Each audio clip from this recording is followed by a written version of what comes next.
कुरुंदवाड येथील तबक उद्यानातील स्वर्गीय डॉक्टर अप्पासाहेब उर्फ सारे पाटील क्रीडा नगरीत झालेल्या नगराध्यक्ष चषक राज्यस्तरीय कबड्डी स्पर्धेत अंतिम सामन्यात पुण्याच्या सतेज बाणेर क्रीडा मंडळानं चिपळूणच्या वाघजाई क्रीडा मंडळावर 36-31 असा 5 गुणांनी विजय मिळवत अजिंक्यपद पटकावलंय। वाघजाई संघाला उपविजेतेपद मिळालं तर साई सेवा क्रीडा मंडळ छत्रपती संभाजीनगर व शिवमुद्रा मंडळ कौलव यांना तिसरा क्रमांक संयुक्त विभागून देण्यात आला। साधना मंडळाच्या वतीनं जिल्हा व राज्य कबड्डी असोसिएशनच्या मान्यतेनं स्पर्धेचं आयोजन करण्यात आलं होतं। अंतिम सामन्यात सतेज बाणेरच्या अजित चव्हाण व सुरेश जाधव यांनी आक्रमक चढायांनी संघाला आघाडी मिळवून दिली। पहिल्या डावाअखेर 25-10 अशी आघाडी होती।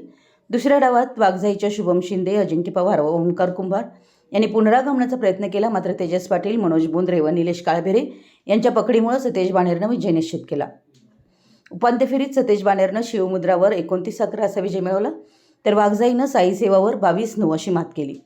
उपांत्यपूर्व फेरीत शिवमुद्रानं जय हिंद इचलकरंजीवर 43-30, वाघजाईनं राकेश भाऊ घुले संघावर 27-18, साई सेवानं शिवशंकर स्पोर्ट्सवर 26-22 आणि सतेज बाणेरनं बारामती स्पोर्ट्सवर 44-31 असा विजय मिळवला। विजेत्या व उपविजेत्या संघांना आमदार राजेंद्र पाटील यड्रावकर, गणपतराव पाटील, प्रकाश आवाडे, नगराध्यक्ष सौ मनीषा डांगे, रामचंद्र डांगे यांच्या हस्ते पारितोषिक वितरण करण्यात आलं। यावेळी फटाक्यांची आतषबाजी करण्यात आली।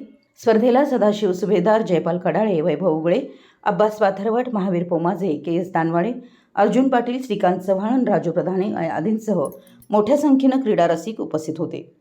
मराठी एस न्यूजसाठी कुरुंदवाडहून संदीप अडसूळ।